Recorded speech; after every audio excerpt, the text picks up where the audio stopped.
জলে ডুবে রাস্তায় অদৃশ্য, বাকি যতটুকু দেখা যাচ্ছে তাও কাদামাটিতে মাখামাখি। এই পথ আর যাই হোক চলাচল করা যায় না। অভিযোগ, দীর্ঘদিন ধরে গ্রামে মূল রাস্তার বেহাল দশা। প্রতিদিন এখান থেকে যাতায়াত করেন 70 থেকে 80টি পরিবারের মানুষ। চরম দুরবস্থার মধ্যে দিন কাটাচ্ছেন নানুর বিধানসভার সুন্দরপুর ডাঙ্গাপাড়ার বাসিন্দারা। রাস্তায় ধানের চারা রোপণ করে প্রতিবাদ গ্রামবাসীদের। অবস্থায় দেখতেই তো পাচ্ছেন কিরকম, এই ভোটের সময় আসছে আর খালি বলছে যে হ্যাঁ আমরা রাস্তা করে দেবো ভোটটা হয়ে গেলেই। তারপরে আর কোনো নাই। আমাদের এই ধার দিয়ে মোটামুটি 70-80 ঘরের বাস, হ্যাঁ আমরা বেরোতেই পারছি না রাস্তা দিয়ে। একবারে মানে বিশাল ব্যাপার আমাদের। তাই আমরা কি করব, অবশেষে ধান পুঁতছি রাস্তাতে। রাস্তার পাশে আবার রয়েছে একটি পুকুর। বর্ষাকালে সেই পুকুরের জল রাস্তায় উঠে যাচ্ছে, তাই অবস্থা আরও দুর্বিষহ। ফলে স্কুলে যেতে পারে না শিশুরা।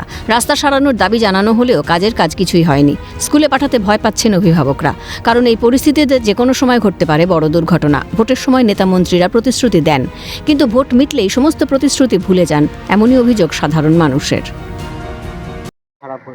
কতদিন বলতে প্রায় হয়ে গেল 10 বছর হয়ে গেল, 10 বছর ধরে রাস্তা হচ্ছে না।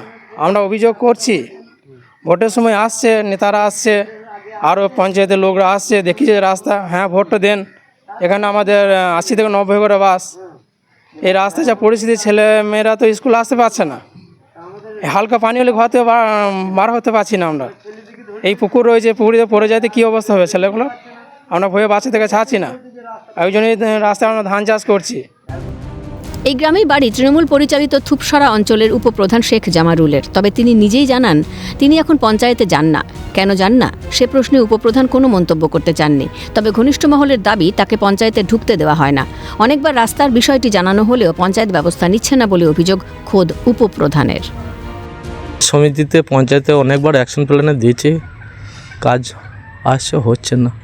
এটা কারণ কি বলে মনে করছে? সেটা বলতে পারবো না কী কারণে হচ্ছে না। রাস্তায় ধান পোতা হচ্ছে এমন অবস্থা। রাস্তার পরিস্থিতি খারাপ। পঞ্চায়েত সমিতি বা পঞ্চায়েতকে কিছু জানিয়েছিলেন আপনারা?